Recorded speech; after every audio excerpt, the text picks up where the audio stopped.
హైదరాబాద్ పాత బస్తీలో మరోసారి ఎన్ఐఏ సోదాలు నిర్వహించింది. Most wanted terrorist Rizwan Abdul ను ఆగస్టులో ఢిల్లీలో ఎన్ఐఏ అరెస్టు చేసింది. అతడిని విచారించడంతో హైదరాబాద్ లింకులు వెలుగు చూశాయి. కొన్నాళ్ల పాటు రిజ్వాన్ హైదరాబాద్ పాత బస్తీలో మకాం వేసినట్టు తెలిసింది. పాత బస్తీలోని సైదాబాద్లోనే చాలా రోజులు తలదాచుకున్నట్టు విచారణలో అంగీకరించాడు. దీంతో రిజ్వాన్ ను వెంటబెట్టుకుని పాత బస్తీ వచ్చిన ఎన్ఐఏ అధికారులు అతను ఉన్న గ్రీన్ వ్యూ అపార్ట్మెంట్ లో తనిఖీలు నిర్వహించారు.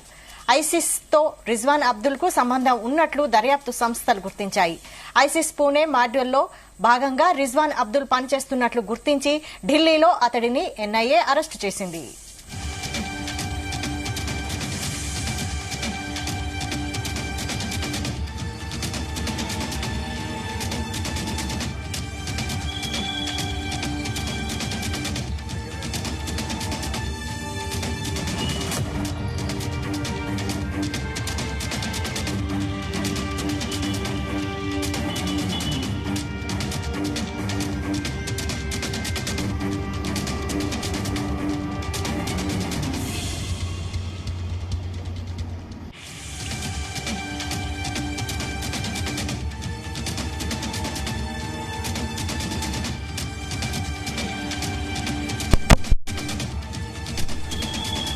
హైదరాబాద్ పాత బస్తీలో మరోసారి ఎన్ఐఏ సోదాలు నిర్వహించింది.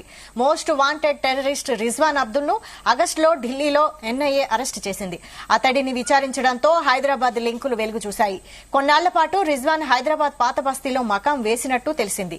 పాత బస్తీలోని సైదాబాద్లోనే చాలా రోజులు తలదాచుకున్నట్టు విచారణలో అంగీకరించాడు. దీంతో రిజ్వాన్ ను వెంటబెట్టుకుని పాత బస్తీ వచ్చిన ఎన్ఐఏ అధికారులు అతనున్న గ్రీన్ వ్యూ అపార్ట్మెంట్ లో తనిఖీలు నిర్వహించారు. ఐసిస్ తో రిజ్వాన్ అబ్దుల్ కు సంబంధం ఉన్నట్లు దర్యాప్తు సంస్థలు గుర్తించాయి. ఐసిస్ పూణే మాడ్యూల్లో భాగంగా రిజ్వాన్ అబ్దుల్ పనిచేస్తున్నట్లు గుర్తించి ఢిల్లీలో అతడిని ఎన్ఐఏ అరెస్టు చేసింది.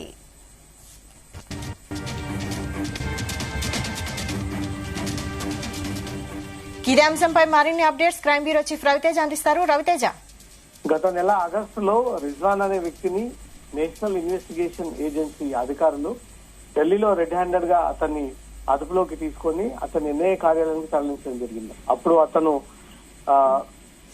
ఢిల్లీలో ప్రయాణిస్తూ ఉండగా ఇతను ఆల్రెడీ ఎన్ఐఏ ఇతనిపై నిఘా ఏర్పాటు చేసి ఏ మోడస్ ఆపరెండికి పాల్పడేటువంటి ప్రయత్నం చేస్తా ఉన్నారు, వీళ్ళ ప్లానింగ్ ఏంటి, ఎలాంటి కుట్ర పన్నబోతా ఉన్నారు అనే దానిపై కూడా ఎన్ఐఏ మొదటి నుంచి ఈ రిజ్వాన్ అనే హైదరాబాద్ కేంద్రానికి చెందినటువంటి ఈ వ్యక్తి ఢిల్లీ ఎందుకు వచ్చాడు అనే దానిపై కూడా అతన్ని అదుపులోకి తీసుకొని ఎన్ఐఏ అధికారులు క్వశ్చన్ చేయడం జరిగింది. అరెస్టు సమయంలో ఇతని నుంచి 30 బోర్ పిస్టల్స్ తో పాటు 30 క్యాడరేజీలు 2 మొబైళ్లు స్వాధీనం పరుచుకొని ఇవన్నీ ఎందుకు క్యారీ చేసుకొని తిరుగుతా ఉన్నాడు అనే దానిపై కూడా అధికారులు అతని నుంచి కూడా కొన్ని సమాధానాలు రాబట్టినట్టుగా తెలుస్తుంది. అదే రిజ్వాన్ ని ఈరోజు హైదరాబాద్ లో కొన్ని రోజుల పాటు నివాసం ఉన్నాడు. ఇతను చాలా మందికి అతను పరిచయం అయి ఉన్నాడు. ఈ ఐసిస్ ఉగ్రవాదులకు సంబంధించి ఐసిస్ పూణే మాడ్యూల్లో రిజ్వాన్ పనిచేస్తున్నా ఉన్నట్టుగా కూడా గుర్తించి అతన్ని ఈ రోజు హైదరాబాద్ తీసుకొచ్చి అన్ని చోట్ల కూడా అతను ఇచ్చినటువంటి సమాచారం మేరకే ఈ రోజు ఈ తనిఖీలు కూడా చేపట్టడం జరిగింది. ఎన్ఐఏ గంట సేపు ఈ రోజు హైదరాబాద్ పాత బస్తీ సైదాబాద్ ప్రాంగణంలో ఉన్నటువంటి సంకవేశ్వర్ బజార్ గ్రీన్ వ్యూ అపార్ట్మెంట్ లో ఎన్ఐఏ అధికారులు తన నివాసం ఉన్నటువంటి ఆ అపార్ట్మెంట్ ఫ్లాట్ ని ఎన్ఐఏ అధికారులు దాదాపు గంట సేపు దాన్ని తనిఖీలు చేయడం జరిగింది.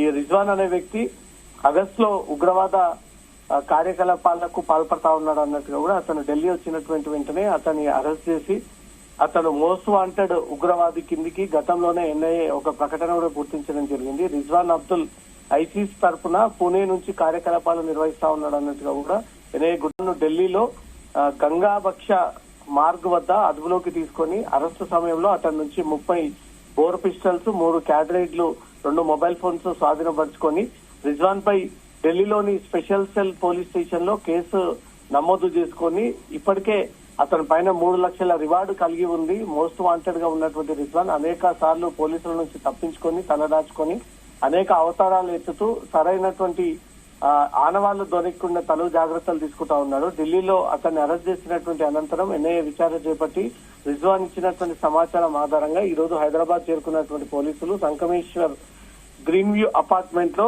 రిజ్వాన్ ఉన్నటువంటి ఆ ఫ్లాట్ అంతా కూడా తనిఖీ చేయగా అక్కడ కొంత క్లూ దొరికి అక్కడి నుంచి ఆపరేట్ చేసినటువంటి కొంతమంది ముఖ్య వ్యక్తుల యొక్క మొబైల్ నెంబర్ ని కూడా స్వాధీనపరచుకోవడం జరిగింది. వీళ్ళు ఏదైనా ఐసిస్ ఉగ్రవాద కార్యకలాపాలకు సంబంధించినటువంటి ముఠాలు, ఈ తీవ్రవాదులు ఉగ్రవాదులు ఏవైనా దేశంలో ఏవైనా వీళ్ళు కుట్రకు ప్లాన్ చేశారా, అది ఎక్కడ ప్లాన్ చేశారు, ఎవరి నేతృత్వంలో ప్లాన్ చేస్తా ఉన్నారు, ఈ మారణాయుధాలు గాని ఈ ఎక్స్ప్లోజివ్స్ మెటీరియల్ గాని ఎక్కడి నుంచి వస్తా ఉన్నాయి, వీళ్ళకు డబ్బులు ఫండింగ్ చేస్తున్నటువంటి వ్యక్తులు అనే దానిపై కూడా అతను ఈ రోజు హైదరాబాద్ తీసుకొచ్చి తనిఖీ చేయించి అనంతరం అతన్ని ఢిల్లీకి తరలించినట్టుగా తెలుస్తోంది వైశాలి.